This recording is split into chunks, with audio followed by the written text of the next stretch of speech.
Part 3, The Rich Man and Lazarus, the Great Reversal. Luke 16:19 through 25. There was a certain rich man which was clothed in purple and fine linen, and fared sumptuously every day. And there was a certain beggar named Lazarus, which was laid at his gate, full of sores. So he didn't get in, right, in life. And desiring to be fed with the crumbs which fell from the rich man's table, moreover, the dogs came and licked his sores. There would be a verse in Matthew 15 that would talk about the crumbs from the master's table. And it just would be cool how, yes, Lazarus would find himself with the dogs, but they would comfort him spiritually / emotionally, as dogs would sense that anxiety and would seek to comfort. Pretty cool. And it came to pass that the beggar died and was carried by angels into Abraham's bosom. So there would be a reference very quickly here for that, which is a great opportunity. And I say unto you that many shall come from the east and from the west, and shall sit down with Abraham and Isaac and Jacob in the kingdom of heaven. The rich man also died and was buried, and in hell he lift up his eyes, and in torments, and seeth Abraham afar off, and Lazarus in his bosom. So kingdoms adjacent. Reminds me of that song by Dax a little bit. And he cried and said, Father Abraham, have mercy on me, and send Lazarus, that he may dip the tip of his finger in water and cool my tongue, for I am tormented by this flame. So, little hint of mercy. But Abraham said, Son, remember that thou in thy lifetime receivest thy good things, and likewise Lazarus evil things. But now he is comforted, and thou art tormented, from last to first, and from first to last. I'll provide all the scripture that I quote in the description below. And Abraham's bosom, I would go ahead and also have a couple comments there, as a bosom is a woman's chest. And so I think of a child and how we're children of God, and the nurturing and the everlasting waters that just live within the riches that pour out within and prepare us for the next place we go. And also it would kind of touch on something that my grandpa would say when I was helping him with carpentry. He'd be like, that's tits. Honestly, a woman and those comfort that she brings is just amazing. You know, we are meant for unity with one another. And so, yeah. Okay, let's get into it. Jesus opened this parable by creating a caricature of a ridiculously wealthy person who is entirely self-indulgent. So don't overindulge in this life, for there is a next. He lives in the lap of luxury, denying himself nothing, and insists on the best of everything. Then Jesus portrays another caricature, this time in a miserable reproof. Poor man named Lazarus, which laid at the rich man's gates every day, desperate for scraps from the dinner table. He is the only character of Jesus' parables who is given a name. Lazarus means he whom God helps, and would he reap an eternal benefit from his suffering. And I believe we see and hear from Lazarus one more time in here. The parable does not say the rich man mistreats Lazarus, simply that he took no notice of him at all. And so what would James 4:17 say? Don't be oblivious to the things we could do here. Have compassion. Each person is unique and special, and think about what they face here. We're going to go over to James 4:17 just really quickly. Therefore, to him that knoweth to do good and doeth it not, to him it is sin. We've heard that one before. But you know what? Going over these things and these pieces of scripture will help it sink in and stick with us. Apparently, he was so focused on his own life that he couldn't be bothered to even glance at the poor man lying near his home. Jesus' focus is not as much on describing places of eternal punishment and reward as illustrated a principle of this life, for this life on earth. The rich man had lived in luxury while Lazarus suffered. In eternity, their roles were reversed.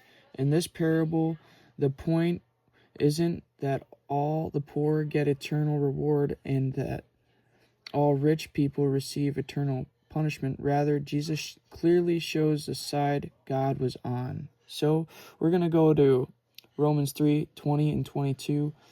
And honestly, it's all about how we use the money, and we should be giving to the poor. We should never be in the position to be that rich person. I mean, yes, we can work hard and we can get there, but really penny pushing and getting up to that point only corrodes the soul. And so to be generous and to reach out and to give to other people in this world of capitalism, it doesn't exist to have a rich man working to get there and being there. So we should never be in that position to be entitled and hold ourselves above another. Okay, let's go over to Romans 3. We're going to go to 3. For what if some did not believe? Shall their unbelief make their faith for God without effect? God forbid. Yea, let God be true, but every man a liar, as it is written, thou mightest and be justified in thy sayings, and mightest overcome when thou art judged. 20 and 22 were the other verses I wanted to read. Therefore, by thy deeds of the law there shall no flesh be justified in his sight, but walk by the law in the knowledge of sin. It really is true. I mean, sin holds us captive and makes us slaves and puppets. It causes trauma and it reaps only bad. But now the righteousness of God without the law is manifested, but witnessed by the law and the prophets, even the righteousness of God which is by faith of Jesus Christ upon all and them that believe, for there is no difference. Christ is the transcendence of light into characteristics. All those things are by and from him. And now we got 12. 9 and 10 I would have read for us. We're going to start at 8. Or he that exhorteth in exhortation, he that giveth, let him do it with simplicity. He that ruleth with diligence, he that showeth mercy with cheerfulness. Let love be without dissimulation. Abhor that which is evil, and cleave to which is good. Be a kind, affectionate one to another, with brotherly love and honor, preferring no other. So, God is just, and the consciousness that we have is in him, from him.